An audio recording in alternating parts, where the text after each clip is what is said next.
Bienvenidos en nombre de la Cátedra Vargas Llosa a esta tercera edición del Festival Escribidores. Vamos a tener una charla sobre tecnología, populismo y desinformación y qué rol juega la novela ante este nuevo escenario. Y van a estar Javier Moro y Antonio Orejudo, que se presentan ahora, y les pido un aplauso para ellos. Gracias.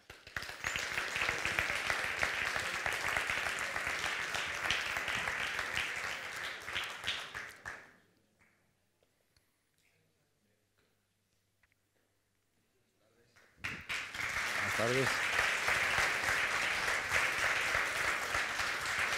¿Por ahí?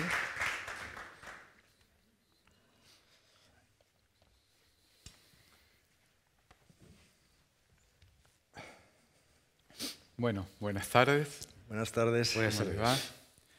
Bueno, para darles la entrada al debate o a la charla que podamos tener sobre este tema, hoy estuvimos con Javier en Cádiz y hablábamos de, bueno, si había que ser optimista, no había que ser optimista, básicamente porque la democracia está en el mundo un poco en retirada, hay muchas autocracias y hay mucha pérdida de calidad democrática, y eso, bueno, trae encadenado grandes oleadas de populismo en el mundo.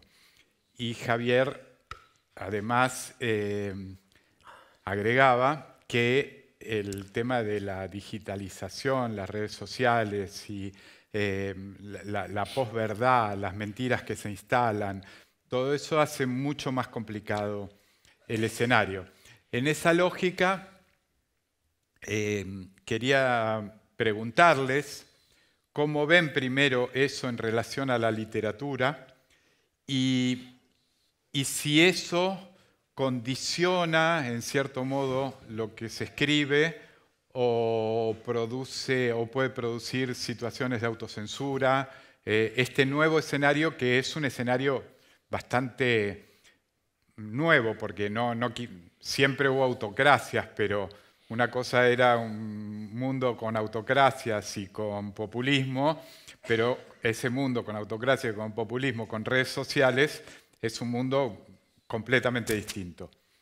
Así que, Javier. Bueno, no sé, me voy a repetir un poco con lo que he dicho esta mañana en Cádiz, pero lo que está pasando con esto de la posverdad y las fake news, o como lo queráis llamar, la desinformación, es que es muy difícil en una sociedad, si no te pones de acuerdo sobre lo que es concreto y lo que es verdad, si tú rompes esa lógica, entonces ya todo vale y nada vale. Pero quiero decir, eso es la lógica del populismo. De repente te meten una mentira que va esparciéndose y te pone en juego lo que en principio tienes que poder debatir con otros, porque hay que tener en común un patio común para poder hablar de ello.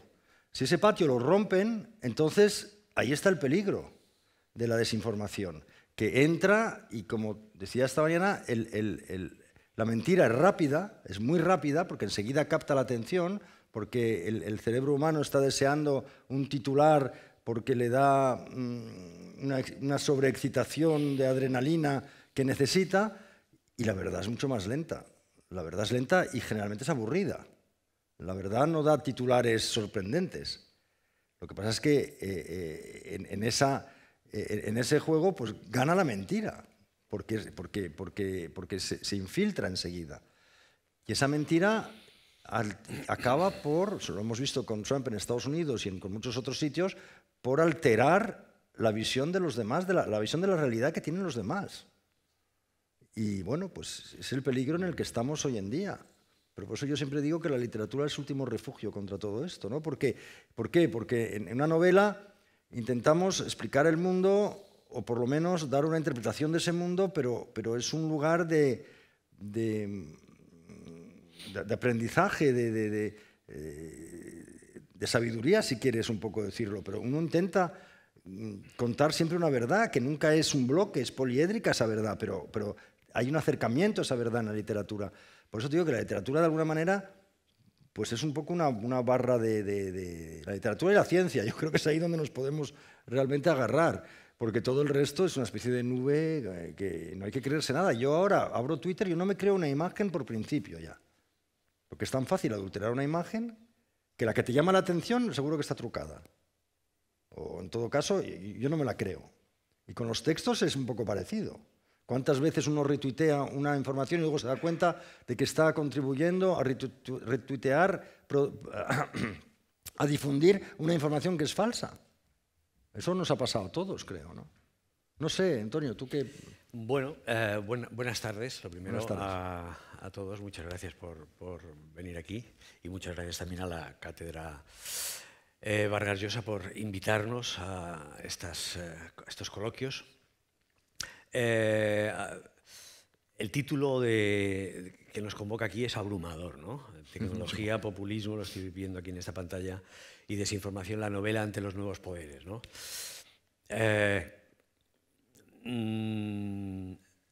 Si la novela no ha podido hacer frente a los viejos poderes, me pregunto qué capacidad tiene de reaccionar ante los nuevos poderes, ¿no? Todavía no hemos acabado con el viejo enemigo. ¿Qué posibilidades tenemos los pobres escritores de enfrentarnos a cosas como la tecnología, el populismo y la desinformación? Yo primero establecería una distinción entre el trabajo de la escritura y luego digamos, las obligaciones de ciudadano. O sea, yo soy ciudadano y como ciudadano tengo un cierto compromiso social, pero no me siento obligado como escritor a mantener el mismo compromiso en la literatura. Tampoco soy ingenuo, sé que cuando alguien hace cualquier cosa no deja de ser un sujeto histórico, está en un lugar, en un tiempo determinado y lo que sucede influye de una manera o de otra en lo que uno hace, ¿no? Tecnología, populismo y desinformación. La tecnología, las nuevas tecnologías frente a la novela. No soy necesariamente pesimista con respecto a la irrupción de las nuevas tecnologías en la manera de trabajar de los escritores, ¿no? Por hablar de lo que está más en boga ahora, que es la inteligencia artificial, ¿no? Me preocupa más la inteligencia artificial en mi vertiente de profesor, es decir, cuando yo mando un ensayo a unos alumnos, qué es lo que me van a entregar, ¿no? Cuánto de ese ensayo han hecho ellos y cuánto ha hecho la inteligencia artificial, que la inteligencia artificial en mi trabajo como escritor, ¿no? De hecho, aunque pueda sonar un poco sacrílego, yo diría o animaría a mis colegas escritores a que utilizaran la herramienta de la inteligencia artificial en su tarea de escritura. Al fin y al cabo, la inteligencia artificial no deja de ser nada más que una base de datos, como un diccionario. Un diccionario también es una base de datos y nadie tiene ningún prejuicio ni ninguna censura a la hora de utilizar un diccionario de sinónimos o un diccionario tradicional para trabajar. Eso no deja de ser una base de datos. La inteligencia artificial no es una inteligencia, es una base de datos que puede también desempeñar un papel no desdeñable en el trabajo artesano del escritor, yo lo uso. ¿no? El otro día hablaba con una traductora y haciendo yo un poco de abogado del diablo, solamente para probar, le decía: oye, ¿tú no has probado antes de empezar a traducir lo que estés traduciendo, meter en ChatGPT la página que te toque traducir ese día y sobre ese resultado trabajar, ¿no? Trabajar.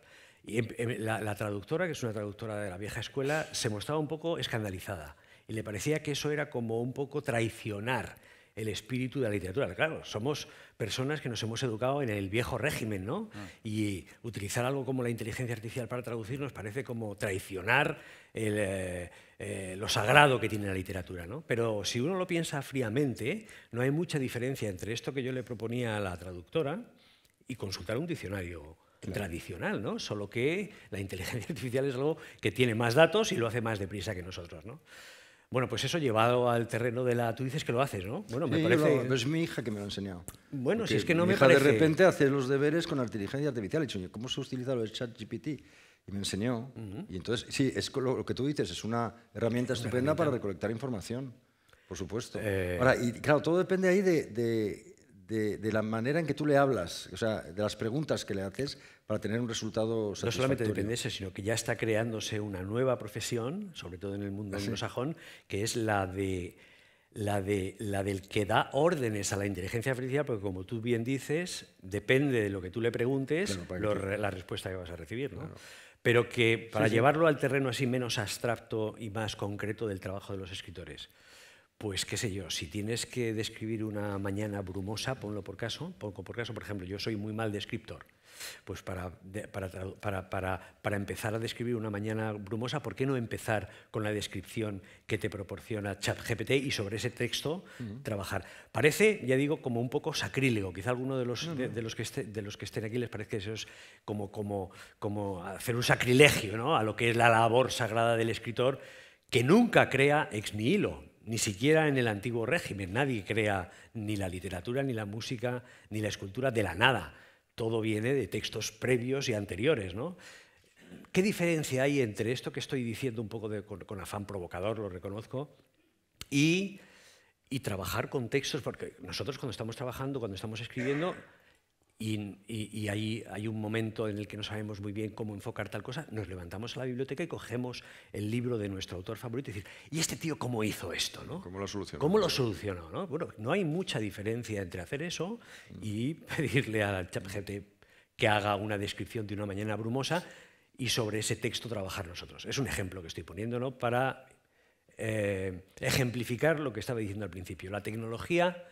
Así, en principio no me parece un enemigo de la novela, algo contra lo que haya que ir a priori, ¿no? Me parece más peligroso en otros aspectos. En el aspecto de la educación, como os decía antes, eso sí me parece un poco peliagudo. Y otro punto en el que sí creo que la tecnología puede considerarse un enemigo para los que nos dedicamos a la literatura. Yo en esto sí soy un poco negativo. Yo creo que hemos perdido la batalla contra las pantallas. Yo creo... La lectura nunca ha sido una actividad mayoritaria, pero yo no veo detrás de mí a una generación de lectores que me vaya a sustituir. Eso que tú das clases, o sea, tú estás en contacto con esa generación. Y también tengo hijos, como tú. Y yo tengo la sensación de que detrás de mí no hay una generación de 20añeros que vayan a sustituirme como lector, no digo como escritor, ¿no? Y yo creo que la responsabilidad de eso son las pantallas. En eso soy un poco antiguo, ¿no? Y en cuanto al populismo, que es la tercera pata de esta exposición, la verdad es que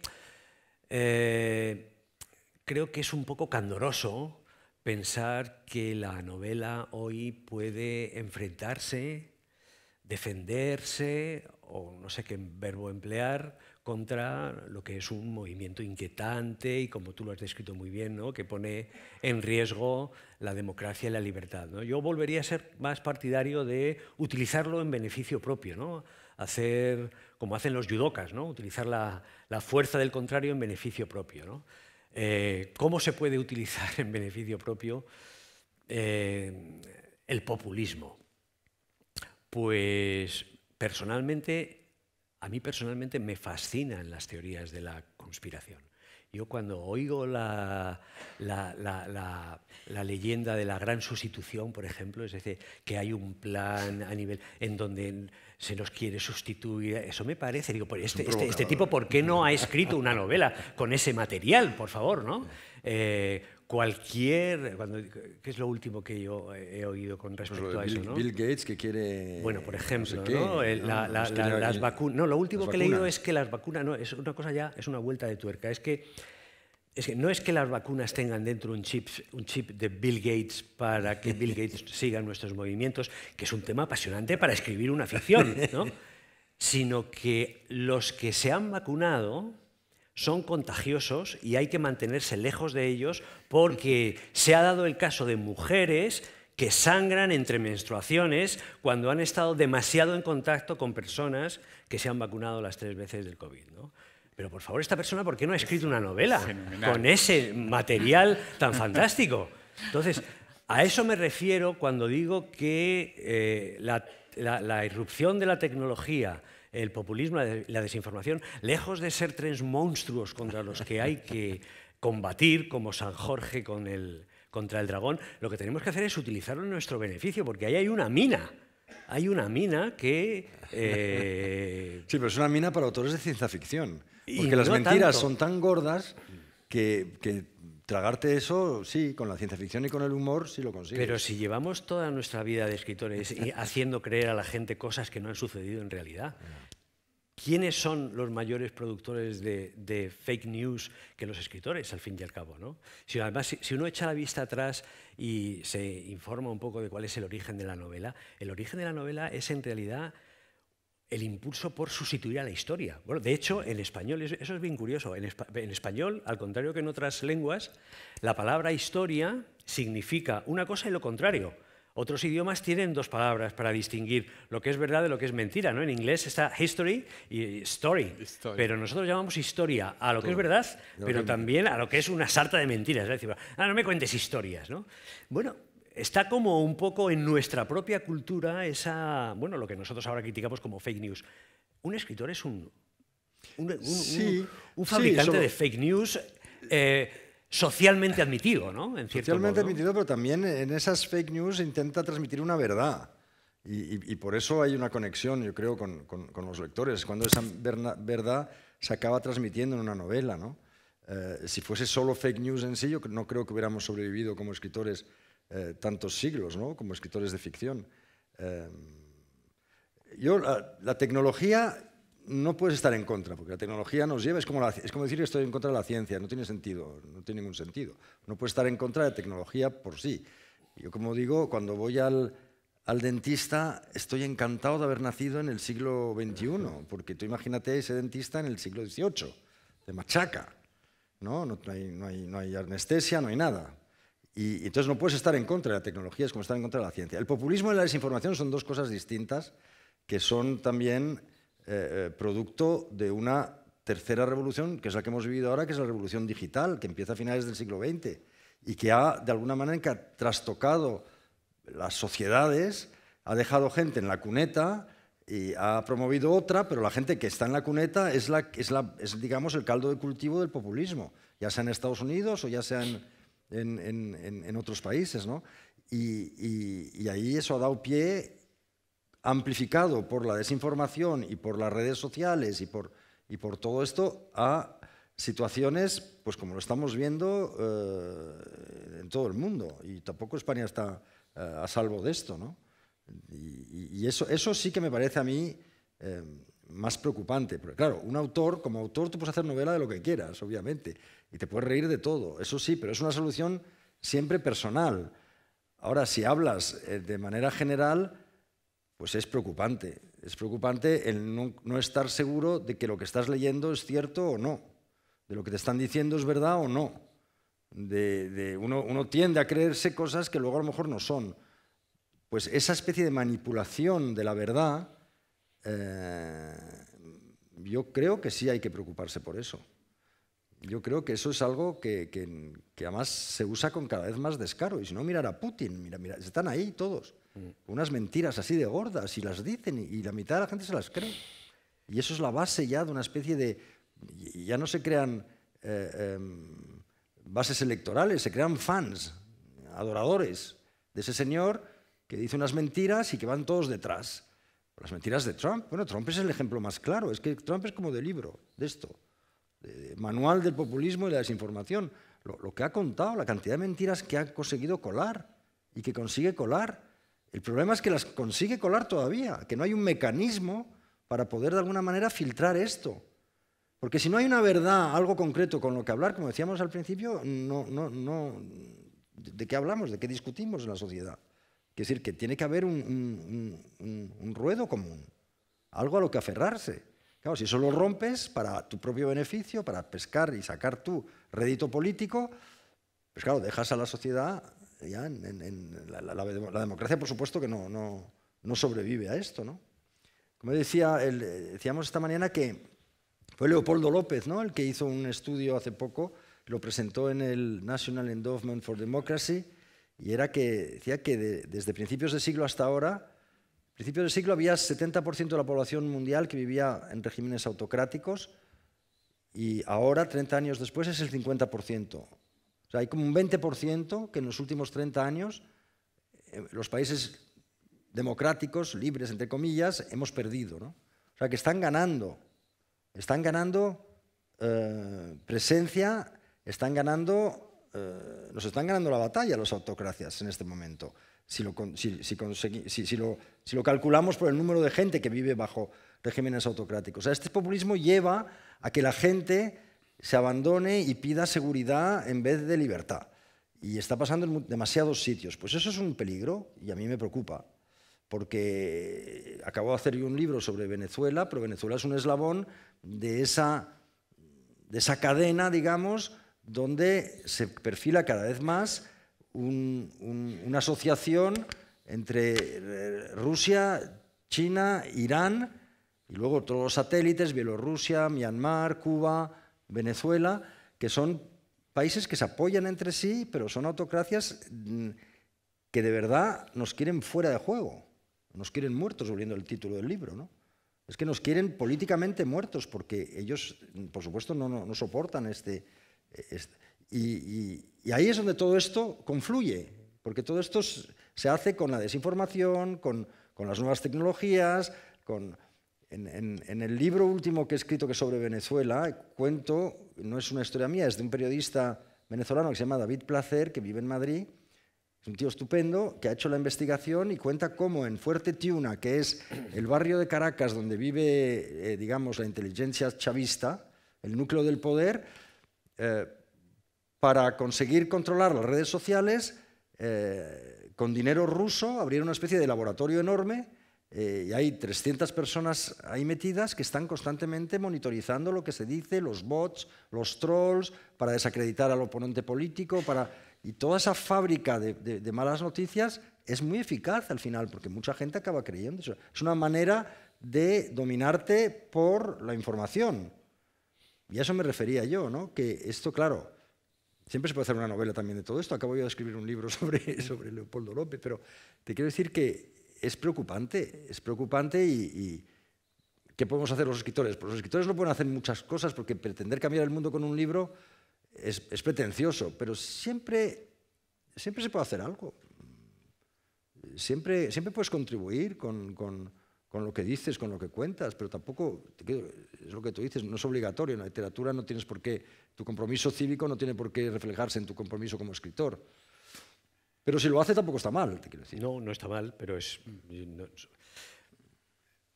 soy muy escéptico con respecto al pobre papel que pueda desempeñar, ¿no? Muchos Quijotes se tienen que escribir y se han escrito y no se ha destruido, como digo, a los viejos enemigos, como para empezar a pelearse ahora con los nuevos molinos de viento, ¿no? Que la pregunta que has hecho es, yo creo, clave, y es lo que puede resultar un poco interesante en nuestra conversación, es qué podemos hacer, qué se puede hacer desde la escritura, ¿no? Yo creo que desde la escritura se puede hacer poco. Si se puede hacer algo desde la lectura, más bien, ¿no?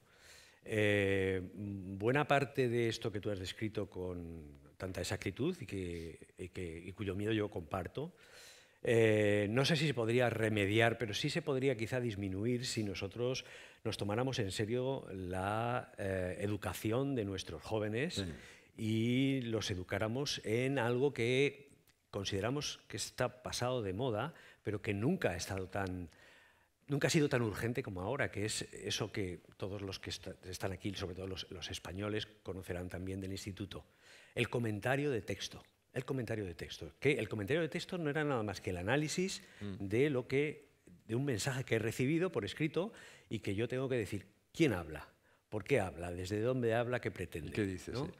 Eso es una gimnasia como los abdominales.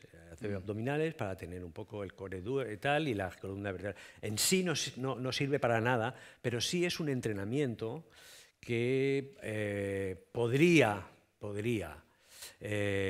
servir de chaleco antibalas o de chaleco salvavidas ante la ingente cantidad de mensajes que recibimos continuamente en el día a día, ¿no? Estamos recibiendo mensajes por todos los lados. Estamos recibiendo mensajes por todos los lados y al mismo tiempo estamos educando a una generación de jóvenes que tienen serias dificultades para entender textos escritos y, por supuesto, para producirlos, ¿no? Entonces, Antonio, me parece interesante eso que dices, porque hace poco leí una noticia y me interesó mucho y me fui a buscar más información, que decía que en Suecia se dieron cuenta, Suecia había tenido una política, como todos los países, de entregar tablets y esto a cada uno de los alumnos. Y el Ministerio de Educación sueco tomó la decisión contraria en los últimos meses, porque decía que volvían al libro de texto, claro, que los chicos no sabían expresar ideas, que tenían muchos problemas con la ortografía, que no retenían, que lo que leían en la tablet no lo retenían, a diferencia de cuando lo leían en el libro. Y me pareció muy interesante y me llevó a la reflexión. Yo tampoco estoy en contra de la tecnología, creo que la tecnología es buenísima, pero ¿no creen que especialmente en el sistema educativo, en el mundo, hubo una especie de frivolidad de decir, como todo esto es nuevo, tómenlo todo? Y que sin haber, las cosas se prueban primero, ¿no? Como, o sea, a nadie te da un medicamento si ese medicamento no hubo prueba de laboratorio. ¿No tienen la sensación de que no hubo pruebas de laboratorio y que quizás ahora se estén pagando algunas consecuencias en los sistemas educativos, especialmente de los países desarrollados, que son los que tienen más dinero y que fueron los primeros que pudieron poner computadoras, poner ordenadores, poner tablets y todo eso en las aulas? En ese sentido, lo más mosqueante es la noticia que seguro que todos habéis conocido, que los propios creadores de estos programas, los que viven en Silicon Valley, prohíben a sus hijos el uso de lo que ellos están inventando, de los teléfonos móviles y de las tablets. Que había una entrevista que salió en Twitter, no sé dónde, de una nani, una niñera que se ocupaba de los hijos de dos grandes empleados, no sé si era de Apple o de Oracle, y tenía instrucciones severísimas de sobre todo que los niños que no vean la televisión, que no cojan una tableta, que no tengan el acceso al teléfono, y la niñera estaba como muy estresada para hacer cumplir eso, porque no es nada fácil hacerlo cumplir tampoco. Si tenéis hijos lo sabréis, ¿no? Es verdad, sí, sí. Bueno, aquí mis hijos se han educado aquí en Andalucía y desde el punto de vista de un adolescente actual tiene que ser muy flipante el movimiento de los adultos en los últimos 20 años aquí en Andalucía. Mis hijos recibieron un ordenador gratuito en la primaria. Los colegios se llenaron de pizarras electrónicas en los últimos 10, 15, 20 años. Y ahora lo que se está debatiendo es si los móviles no pueden entrar en las escuelas, ¿no? Un adolescente tiene que flipar un poco de este movimiento de ida y vuelta de los adultos, ¿no? Lo que tú dices es exactamente eso, efectivamente. Nos volvimos locos, o los adultos de entonces se volvieron locos. Probablemente detrás de todo eso también había intereses económicos. Me consta que altos ejecutivos de Intel se entrevistaron con altos políticos de la Junta y bueno, pues siempre hay detrás de todo eso intereses de tipo económico, ¿no? Efectivamente, yo creo que hemos equivocado completamente el rumbo. De lo que se trata no es de que los niños, de lo que los chavales sean competentes en el manejo de la tecnología, algo que de natural van a serlo porque viven inmersos en ese mundo, ¿no? Sino de lo que se trata es precisamente de proporcionarles herramientas contra todos esos textos escritos. Y es que parecía que que habíamos eliminado ya de nuestra vida la imprenta, los textos escritos, y sin embargo es cuando más presentes están en nuestra vida. Es decir, las redes sociales no dejan de ser nada más que textos escritos. Sí, hay fotografías y tal, pero hay textos escritos, ¿no? Lo que necesitamos es que nuestros jóvenes tengan las herramientas necesarias para analizar los textos, el comentario de textos. ¿Quién habla en este texto? ¿Desde dónde habla? ¿Qué me quiere decir? ¿Qué me quiere vender, sobre todo? Y voy a desenmascarar las estrategias retóricas, porque son estrategias retóricas, para venderme un producto, una mentira en el caso de la fake news, o un producto en el caso de las corporaciones económicas, ¿no? Pero yo creo que nunca como ahora ha sido más necesario la educación de los jóvenes. Bueno, suena como un poco delirante, en la retórica, es decir, en el manejo del lenguaje con algún fin último, ¿no? Y lo que tenemos es exactamente lo contrario. Tenemos muchachos y muchachas que tienen alarmantes dificultades para entender un texto escrito y, por supuesto, para escribirlo. Eso me preocupa menos, ¿no? Me preocupa mucho más el hecho de que sean ciudadanos tan vulnerables y tan vulnerables a los mensajes, ¿no? Que toman como verdad el primer mensaje que reciben, ¿no? Sin preguntarse quién lo está emitiendo, por qué lo está emitiendo. Pero es que no tienen las herramientas, no tienen la cultura para poder, la herramienta para poder saber lo que les llega, no lo tienen. Y ahí es donde yo creo que todo esto de la escritura, de la lectura, no necesariamente las novelas, no necesariamente la ficción, pero sí las letras. O sea, vivimos un tiempo en el que las ciencias han aniquilado el mínimo prestigio que hayan podido tener las habilidades humanísticas, ¿no? Bueno, pues yo creo que es que vivimos en un tiempo que está exigiendo otro tipo de preparación, más allá de lo que es la preparación científica, que es esto de lo que yo estoy hablando. Saber quién me está hablando, por qué me está hablando, desde dónde me está hablando y qué quiere y qué herramientas está utilizando para venderme lo que me quiere vender. Nuestros hijos pues que ha cambiado la atención, completamente... porque ha cambiado la atención, porque leer en digital no es lo mismo que leer en papel, lo que tú decías antes, ¿no? Lees en digital mucho más rápido, son noticias mucho más rápidas también, y no penetras, porque además en digital solo tienes un sentido, que es la vista. Claro, cuando tú estás leyendo un libro, tienes el tacto también que está funcionando. Tienes el olor, porque el libro huele, la tableta no huele. Tienes algo que de alguna manera eso te ayuda a que en el cerebro se fije más, que haya una impronta más del texto. Yo lo noto, yo leo mucho en digital porque viajo mucho y no voy a llevar toneladas de libros. Entonces tengo un ebook, vale, me vale para la lectura, digamos, por placer. Pero cuando yo tengo que trabajar, yo quiero un libro, porque se me va a quedar el libro. Porque lo puedo manipular mejor, ir para adelante, para atrás, puedo escribir, puedo poner notas rápido. Es verdad que se puede en el digital, pero no te queda igual. A mí no he conseguido yo eso.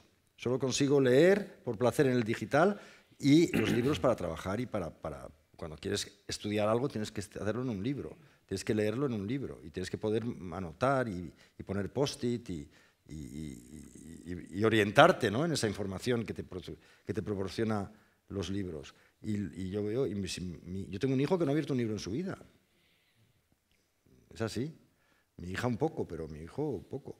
Y es como que eso de los... A mí me ven como... No sé cómo te verán a ti, pero es que a mí me ven como un personaje del Pleistoceno. A mí me ven como un filatélico. Claro. O como yo veo a los filatélicos hoy. Sí, ¿no? sí. Yo creo que es un poco la deriva, la deriva un poco de la literatura, ¿no? Unos señores que se dedican a una actividad como yo, cuando paso, yo he vivido aquí 4 años en Málaga y paso por allí por una tienda de filatelia que hay paralela a la Avenida de Colón, se llama, a la Alameda de Colón. Sí. Y cuando yo veo a ese hombre allí dentro de su garito con las monedas y con los sellos, tengo la misma sensación que yo creo que tiene mi hijo cuando me ve leer libros, ¿no? Es una cosa especializada, sin duda apasionante, pero de locos, pero que a ellos no les dice absolutamente nada, ¿no? Lo que decías de la lectura. A mí yo no tengo mucho perjuicio con respecto al libro electrónico, ¿no? Cualquiera que haya hecho una mudanza sabe que es una bendición que buena parte de la biblioteca esté en el aparato y no en las estantes de la librería. Me parece más curioso, no estoy en contra en principio, digo que me parece más curioso para reflexionar el auge creciente de los audiolibros. ¿no? De los audiolibros, porque la experiencia no es la misma. No es lo mismo leer un libro, sea en digital o sea en papel, que escucharlo, ¿no? Ni siquiera si yo tuviera que escribir una novela y tuviera la seguridad de que solamente va a ser escuchada, no la escribiría igual que si la fueran a consumir leyéndola, ¿no? Sí. ¿Pero tú crees que hay gente que escucha las novelas? Sí, hay mucha gente, cada vez más. Cada vez más. Esto fue un fenómeno... Yo en una época tenía, hace muchos años, un amigo ciego. Entonces el amigo me pedía que le grabe en cassettes. Claro. Entonces yo leía y grababa y siempre me quedó como con la idea de que era, no se me ocurre que alguien escuche una novela como si fuera una radionovela, ¿no? Pues es un fenómeno que empezó a crecer sobre todo en los países anglosajones y en particular en Estados Unidos, que es un país tan grande que hace que la gente vaya muchas horas en coche, ¿no? Y entonces ponen el libro y lo van oyendo, ¿no? Pero ahora cada vez más, por los datos que a mí me hacen llegar mis amigos en las editoriales y tal, crece mucho, crece con sorprendente rapidez. La gente que va caminando o haciendo deporte y va escuchando una novela, ¿no? Yo no podría escucharlo. Pero claro, es una experiencia diferente. Estaría pensando en mi próximo libro. Sí. Más que escuchar. Es una experiencia muy diferente como escritor y como lector, ¿no? No digo que sea mejor ni peor. De hecho, la literatura en realidad se ha consumido durante más tiempo de esa manera que como la consumimos nosotros por escrito, ¿no? Incluso hubo un tiempo en el que la lectura de libros era una cosa muy parecida a nuestro cine. Había alguien que leía y los demás escuchaban. Era una experiencia comunitaria incluso, ¿no? O sea, que no es que estoy en contra, digo que me parece un motivo de reflexión el hecho de que esté creciendo mucho el número de, no iba a decir de lectores, pero ya no se pueden llamar así, de oyentes, ¿no? Es como los podcasts también. Forma parte del mismo... Podcast, si quieres una clase de algo en concreto, pues te escuchas un podcast. Es como... Hay algunos que son muy buenos. Hay un programa en la cadena SER que yo les recomiendo que se llama Un libro, una hora. Sobre todo si alguno de ustedes tiene insomnio, como es un programa que emiten por la noche. Y es un resumen del libro y comentarios, de manera que cuando tú terminas al final de la hora eso, te da la impresión peligrosa de que has leído La Regenta o Madame Bovary, ¿no? Y no solamente el libro, sino la crítica, o sea, en una hora, ¿no? Es un síndrome peligroso, ¿no? Es como el síndrome de las fotocopias cuando éramos estudiantes, que consistía en que cuando tú haces la fotocopia tienes la sensación de que ya te has aprendido la fotocopia, ¿no? Pero es equivocado. Quería preguntarles acerca, porque hablamos de los populismos, las autocracias, pero bueno, nosotros en la cátedra recurrentemente tratamos el tema de la teoría de la cancelación. Y lo planteo porque estamos hablando de la tecnología. En general, los fenómenos de cancelación se dan luego por manadas de gente como apedreándote virtualmente por decir algo. Y para hablar de nuestro festival, anteayer me sorprendió, estaba escuchando la conversación que tuvo Raúl Tola, aquí el director del festival, con Joyce Carol Oates, y ella en un momento dice que no le parecía muy bien que los blancos hicieran películas sobre negros o que escribieran historias sobre negros. Cosa que en general a mí me parece una chorrada, porque digo, o sea, cada cual escribe lo que se le da la gana, porque ella decía, bueno, hay como una apropiación cultural, como un blanco, cómo se siente un negro que vivió determinadas cosas cuando ve que un blanco que no las vivió está escribiendo una historia que sucede, por decir en algún lado, en un campo de esclavos. Y me quedé pensando, y luego se lo dije a Raúl, Y claro, llegábamos a la conclusión de que quizás ella no piense eso. Lo que pasa es que vive en Estados Unidos, en una universidad. Es profesora en una universidad, en Princeton, y si no dijera eso, La echaban. o Sí. pasa un mal rato, Ya. digamos, desde la muerte cívica hasta la muerte literaria, pasando por perder un empleo, o sea, cómo esto tiene que ver con la tecnología, tiene que ver con, porque justamente, si pensamos lo que le pasó a J.K. Rowling, por ejemplo, fue básicamente por redes sociales, al punto de amenazarla de muerte porque era transfóbica, y no sé, siempre hay algo que, porque ustedes son escritores, escriben historias, pero también son sujetos de opinión. O sea, cuando sacan un libro, les hacen una entrevista, aquí están opinando, no están leyendo su libro. ¿Cómo funciona en el mundo libre, ya no digo en las autocracias, en el mundo libre la autocensura a partir de estos fenómenos?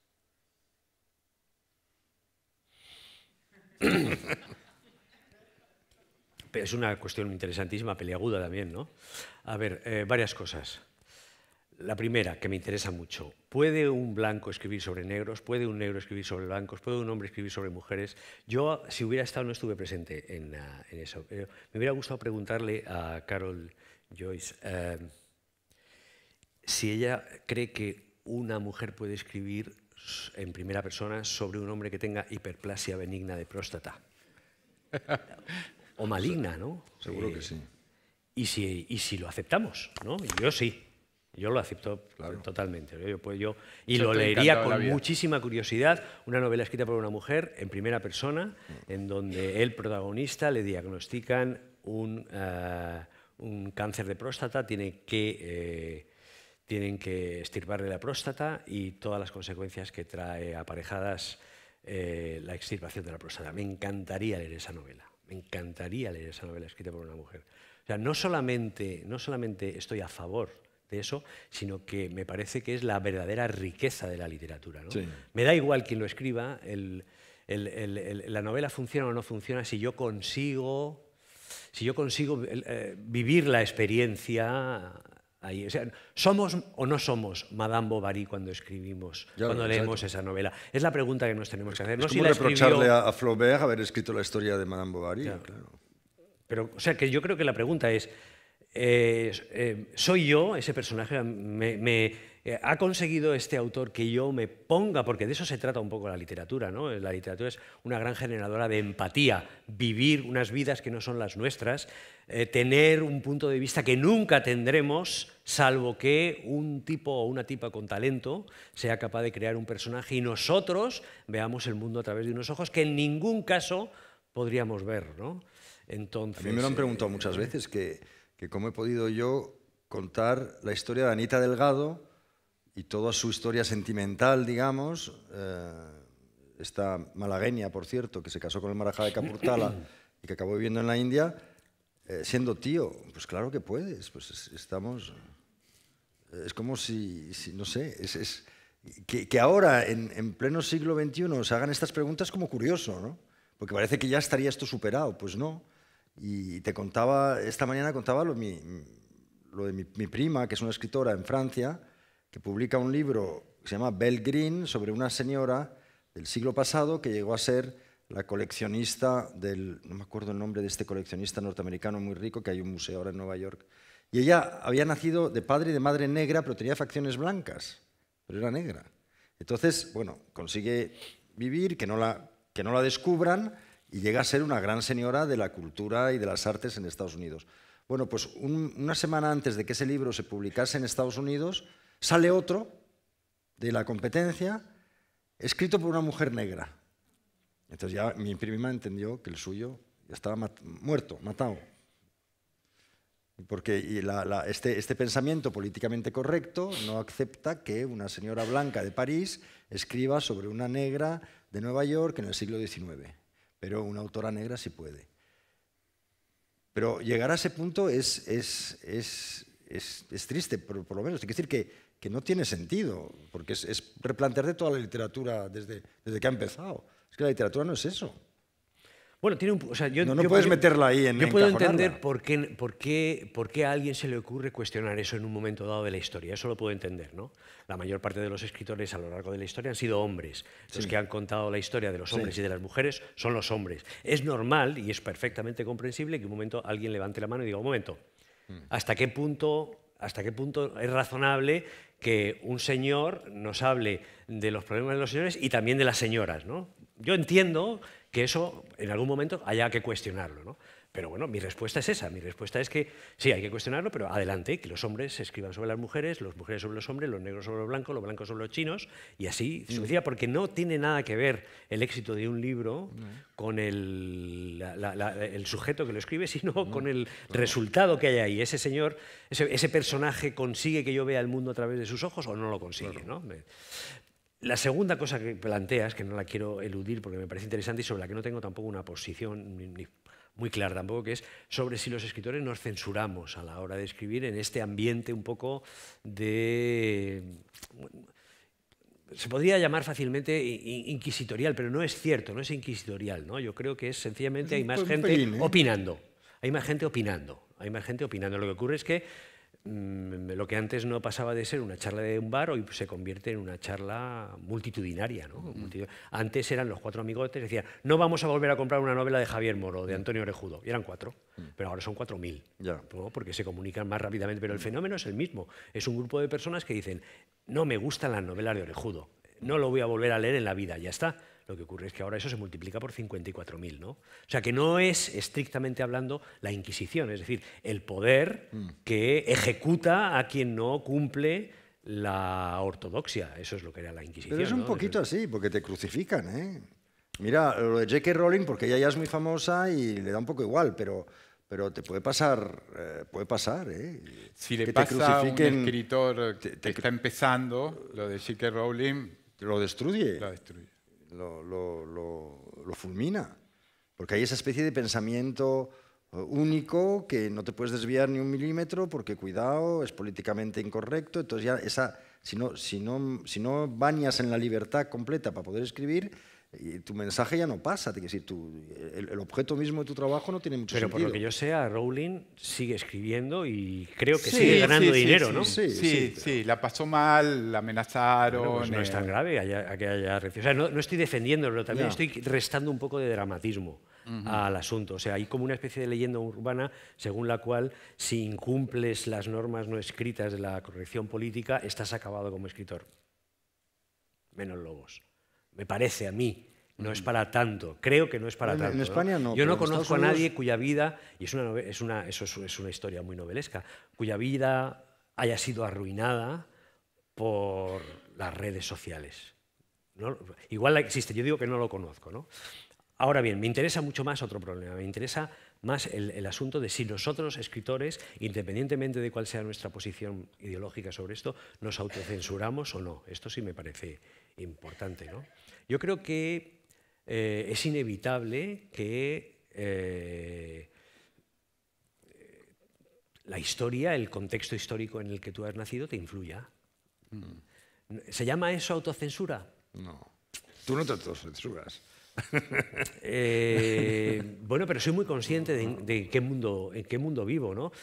Y sí me autocensuro, pero a lo mejor me autocensuro no por lo que vayan a tuitear no sé quién, no sé cuántos, sino porque estoy pensando, y esto lo hacemos todos los escritores, en quién va a leerme. Tú estás pensando en tu amigo o en tu familiar o en tu público o en tu lector ideal y va a decir, no, esto no lo voy a escribir porque va... O sea, forma parte, yo creo, del proceso de escritura eso que se puede llamar autocensura, ¿no? En mi caso, por ejemplo, que yo tengo la desgracia de ser profesor, además de escritor. Eso es una desgracia porque cuando estás escribiendo siempre asoma por encima del hombro el profesor. ¿Me autocensuro? Claro que me autocensuro, porque conforme estoy escribiendo está mirando por encima del hombro el profesor de literatura diciendo esto es una puta mierda, esto no sé dónde vas con esto. Está interpretando al mismo tiempo que yo estoy escribiendo y eso es penoso, ¿no? Entonces, ¿me autocensuro? Claro que me autocensuro.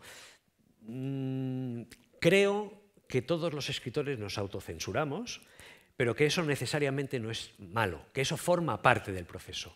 Luchar contra algo que se te ha ocurrido y que piensas, porque todos tenemos en la cabeza a nuestros lectores o a nosotros mismos como lectores, si esto va a pasar en algún momento, el filtro que yo mismo me pongo o que me ponen mis lectores ideales, ¿no?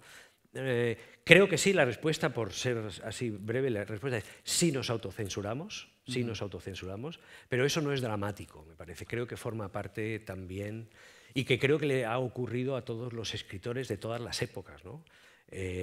Para mí, de hecho, los escritores que admiro son los escritores que han entendido muy bien cuál era el mundo en el que vivían y el mundo en el que escribían y lo han utilizado en su propio beneficio, ¿no? Sí. Pues no sé, a mí me gusta mucho, por ejemplo, la novela del siglo XIX europea, ¿no? Pues aquellos escritores se encontraban también con un panorama, bueno, en cierto modo muy parecido al nuestro, en el sentido de que solamente leían, el público lector era básicamente femenino, no, los hombres habían desertado de la lectura, entonces se encontraban con un público eminentemente femenino. ¿Qué leían las mujeres del siglo XIX entonces, mayoritariamente? Pues un género que se llamaba folletín, un folletín de amores y tal. ¿Y qué escribe Balzac? ¿Qué escribe Dostoyevsky? ¿Qué escribe Flaubert? ¿Qué escribe Galdós? ¿Qué escribe Clarín? Escriben folletines. En realidad escriben folletines. Lo que ocurre es que, claro, son folletines que tienen una complejidad narrativa que van más allá, pero formalmente son folletines.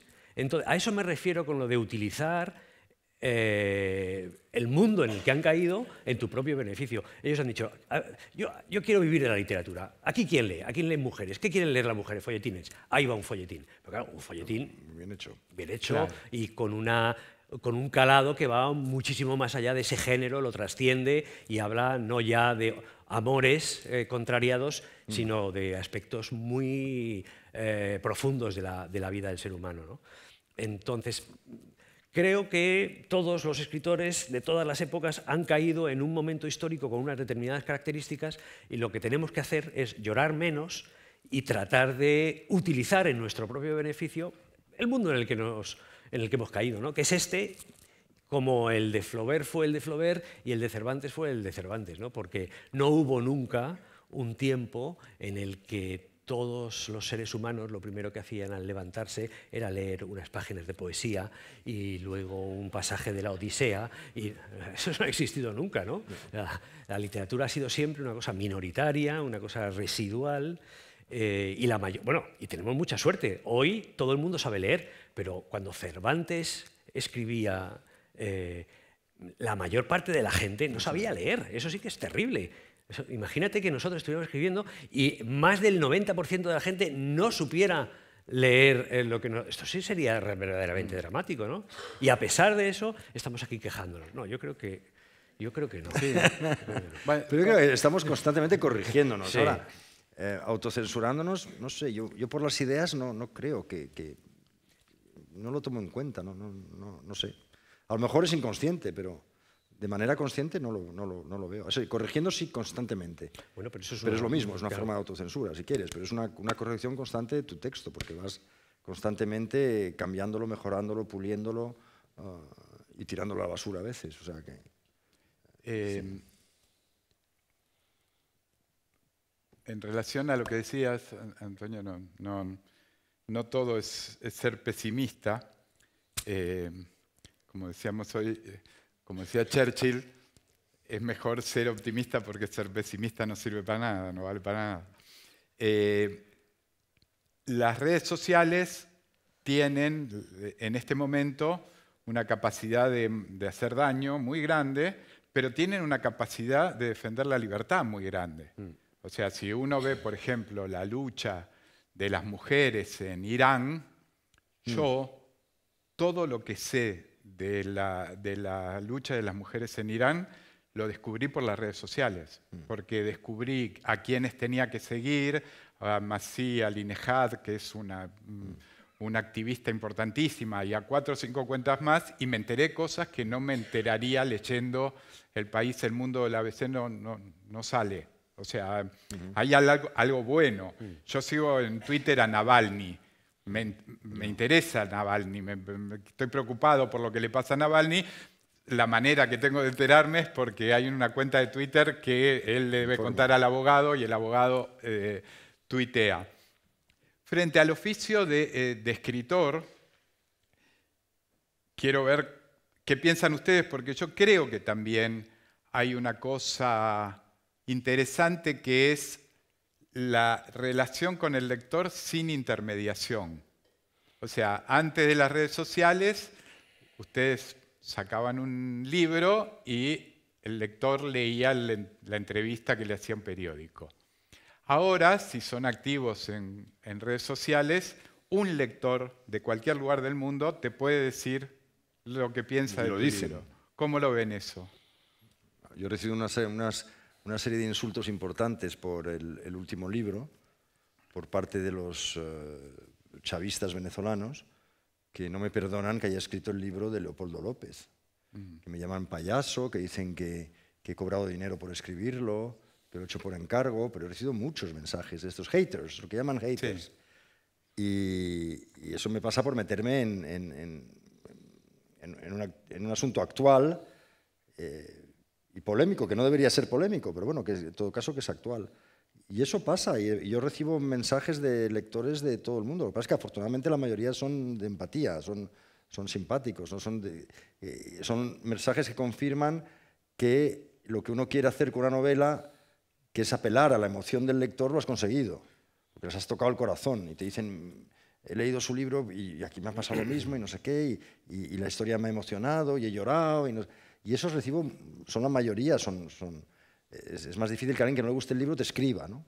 Pero en este caso, como es político el tema, pues yo he tenido siempre una relación con la realidad, digamos, muy peculiar, porque mis libros son basados en historias reconstruidas, reales, que han pasado. Entonces, he tenido siempre problemas cuando se trataba de personajes que estaban vivos. El Marajá de Kapurtala, el bisnieto del Marajá de Kapurtala ha querido, si me hubiera podido quemar vivo, lo hubiera hecho. Montó un escándalo, llegó hasta el Guardian en Inglaterra, que por qué había contado lo que había contado en ese libro, que cómo es que había contado la historia de su bisabuelo con aquella española de baja estofa. Bueno, una serie de cosas tremendas. Luego, cuando hice el libro de Sonia Gandhi, hubo escenas en Nueva Delhi donde quemaron mi efigie. Qué fantástico es eso. Fantástico, sí. Fui el Salman Rushdie español durante un cuarto de hora. Y no, la realidad es que al final me hicieron una campaña publicitaria que ninguna editorial te podría haber hecho. Y me hice muy famoso en la India por eso. Pero nadie sabía por qué. Porque no había realmente nada más que un tema político. No querían que saliese el libro en ese momento en la India y lo boicotearon metiéndome miedo, diciendo que me iban a llevar a juicio. Pero no había nada en el fondo, porque yo ese libro lo hice muy documentado. Y hubiera podido decir, mira, esto sale de aquí, esto sale de esta entrevista, esto sale de esta revista, esto sale de este libro. O sea, yo creo que eso lo vieron y nunca me llevaron a juicio, pero sí crearon un ambiente para que el libro no se distribuyese en la India en ese momento. No les interesaba que contase los orígenes humildes de Sonia Gandhi, que ellos asociaban a la familia reinante, digamos, a los Nehru. Fue todo un problema político, pero claro, tú estás ahí viendo cómo queman tu efigie y de repente queman un saco de patatas y ese soy yo. Y lo ves en la tele y el embajador llamándome, ¿pero qué? ¿Por qué has escrito? ¿Tienes que venir aquí a dar explicaciones? Y digo, no voy a ir ahora a dar explicaciones, te aseguro que ahora estuve 3 años sin ir a la India. Pero siempre he tenido... De hecho, cuando decidí escribir el libro sobre el que me valió el planeta, lo del primer emperador de Brasil, el nacimiento del Estado brasileño, lo hice porque ya quería escribir la historia de alguien que estuviera muerto hace mucho tiempo, para que no me diesen la tabarra, porque siempre, claro, cuando está la gente... Y ahora con el último libro, que es la historia de Leopoldo López y de Venezuela, los últimos 10 años, que es muy actual, y todo basado en entrevistas a la familia, una reconstrucción de lo que ha sido la vida de esta familia en los últimos 10 años, pero por dentro, pues no te puedes imaginar la cantidad... Y a mí me hace gracia, porque cómo reaccionan diferentes estamentos de la sociedad de lo que estás contando. Pero claro, hay unos opositores en el libro que salen, pero no están contentos con lo que se dice. Y como es el único documento hoy en día sobre Venezuela en los últimos 10 años, porque no hay otro, pues resulta que les molesta. Vinieron los de Capriles a decirme, oye, ¿y esto cómo es posible? ¿De dónde lo has sacado? ¿Pero qué? ¿Deberías de informarte mejor? No, si estoy muy bien informado. Si ya está, lo que está dicho, ¿no? Y luego están los haters típicos, pero eso no lo puedes cambiar, esos están de toda la vida. Eso es así, eso es la experiencia de todos los días, digamos. al final el mayor cancelado del mundo fue Rushdie y no había Twitter. Y no había Twitter. Yo hubo un tiempo en el que tuve todas las redes sociales y hoy no tengo ninguna. Podría hacer aquí una explicación teórica y muy intelectual, pero en realidad la razón por la que no tengo redes sociales asociadas a mi perfil de escritor es porque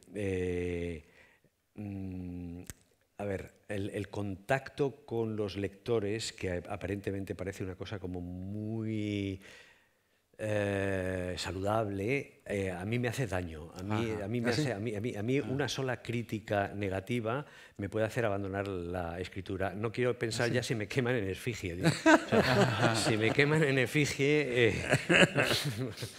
¿De verdad te importa? Sí, me afecta mucho, mucho. Sí.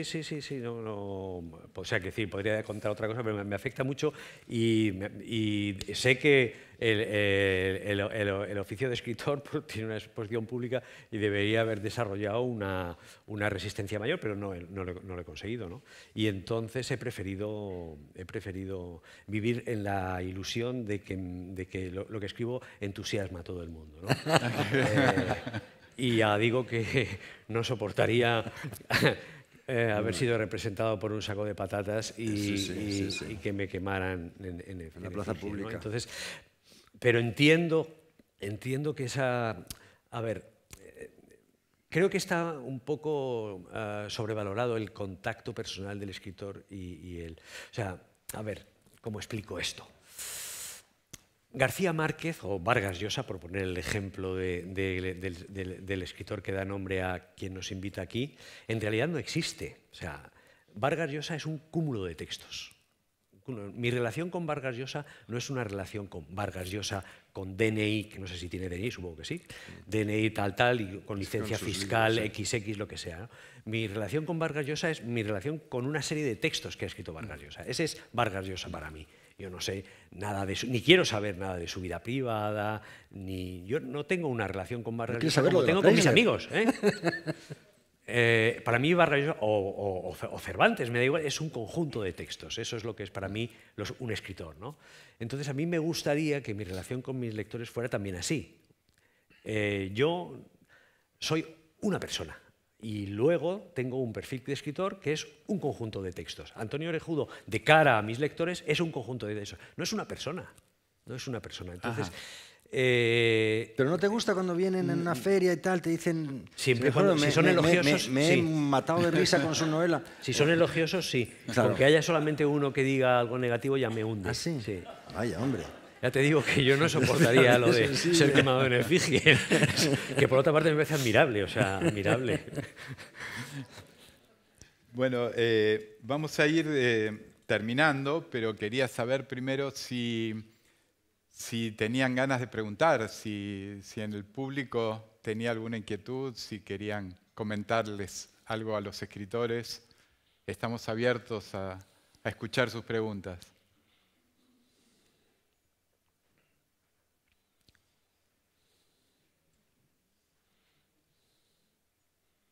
Qué tensión, ¿eh? Qué tensión. Pues así nos sentimos aquí. Sí. Muy bien. No tenía pregunta, pero bueno, claro. Por romper el hielo. Muy bien. Yo agradecer un poco la charla, creo que ha estado muy interesante. Y evidentemente bueno, por romper el hielo, creo que la charla ha sido muy interesante, con dos puntos de vista creo que diferentes y los dos pues, nos han transmitido bastante ideas. Creo que tecnología, populismo y desinformación podríamos estar aquí hablando años, ¿no? Sí. Yo comparto un poco lo que habéis dicho, que los escritores o sus novelas nos hacen vivir otras vidas y creo que no son para luchar ni contra el populismo ni contra la desinformación, sino un poco lo que decía Antonio del compromiso ciudadano que tiene que ir por ahí, ¿no?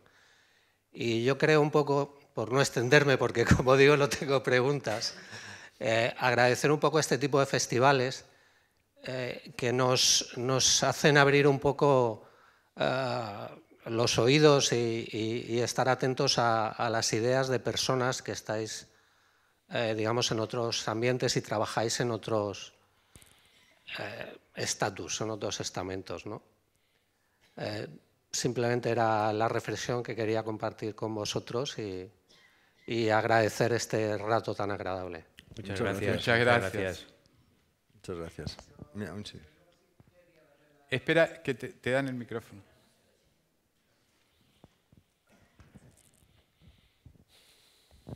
Quisiera darle la enhorabuena a Antonio Orejudo para que siga escribiendo, así no se desmotiva, y decirle que me parece excepcional su obra narrativa y me gusta muchísimo. Pero por otra parte quisiera preguntarle a los dos escritores, porque estamos viviendo un cambio en la forma de percibir todo, las series de televisión, el cine, los vídeos de YouTube, del tipo que sea, que les podemos dar mayor velocidad. Y luego multitud de textos que se escriben, que leemos muchísimo en Twitter, en X o en WhatsApp. Si creen que en el futuro va a haber novedades narrativas, estilísticas, en la que incluyan la forma en la cual, por ejemplo, multitud de personas con los diálogos que se establecen, la forma de narrar, y muchas veces tan caótica, basta tener un chat de padres para comprobar cómo el asunto va perdiéndose en divagaciones múltiples que no van a ninguna parte. Si todas esas nuevas formas de narrar que la tecnología nos ha brindado, muchas veces absurdas, que pueden provocar equívocos, comicidad, si son aplicables o si creen que en el futuro distintos escritores. Porque yo, cuando pienso en ventajas de viajar en tren, pienso que usted introdujo grandes novedades narrativas que a mí me gustaron muchísimo, especialmente. Pero entonces, si creen que las nuevas tecnologías van a impulsar un nuevo estilo, nuevos estilos narrativos. Ya han empezado. Ya hay una nueva clase de novelas sentimentales que se escriben con inteligencia artificial, con la fórmula. De hecho, el otro día me lo contaron los de Planeta. Y hay una señora que firma, no sabe si es señora o señor, y todos los libritos son libros pequeños, pero son novelitas sentimentales y está todo hecho con inteligencia artificial. Es una fórmula, metes la información y te la da. O sea, eso ya ha empezado. Pero de ahí a novedades estilísticas es otra cosa. Bueno, a ver, es que la pregunta parece simple, pero tiene mucha complejidad, porque muchas de las supuestas innovaciones en realidad son exigencias del mercado para vender más ejemplares. Una de las últimas catástrofes que nos ha sucedido en el mundo de la literatura es que la lógica del capitalismo se ha adueñado de lo que tendría que seguir siendo la lógica de la literatura, que es exactamente opuesta a la lógica del capitalismo. La literatura crea objetos que tienen el deseo de perdurar en el tiempo, exactamente lo contrario que los frigoríficos, que tienen que romperse al cabo de un determinado tiempo, dejar de funcionar. La literatura, un objeto literario, un buen libro, es un libro que dura muchísimos siglos, ¿no? Es exactamente lo contrario. Pero lo que tenemos ahora es la literatura, como todos los aspectos de la vida, la vivienda, todo, se rige por la lógica capitalista.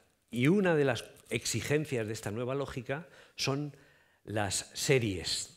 El otro día, hablando con una escritora de novela juvenil, me confesaba que las editoriales exigen a los escritores de literatura infantil libros que puedan ser continuados ad eternum, en el ejemplo de las series de televisión, ¿no? Pero eso, que es, se podría decir, es una novedad estructural o algo así, libros que no terminen en el libro, sino que puedan... Es una exigencia del mercado. Hazme un libro que tenga éxito y que además pueda tener 54.000 continuaciones, ¿no? Supongo que usted se refería más bien a cuestiones de estructura interna, ¿no? inevitablemente.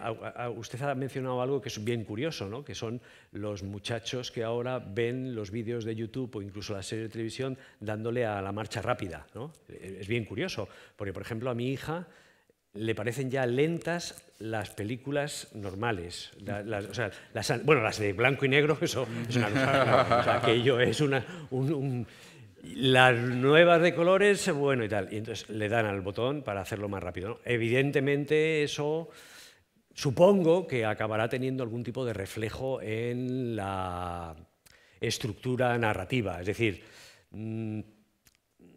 narraciones que tengan una velocidad mayor que la...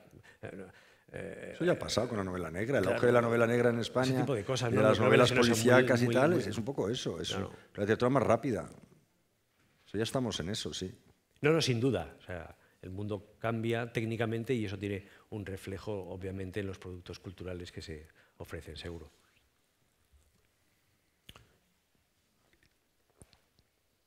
Bueno, si no hay más preguntas, vamos terminando. Y agradecerles que hayan venido a esta charla, tercera edición del Festival Escribidores. Muchas gracias, Antonio Orejudo. Muchas gracias, Darío. Javier Moro. Muchas gracias.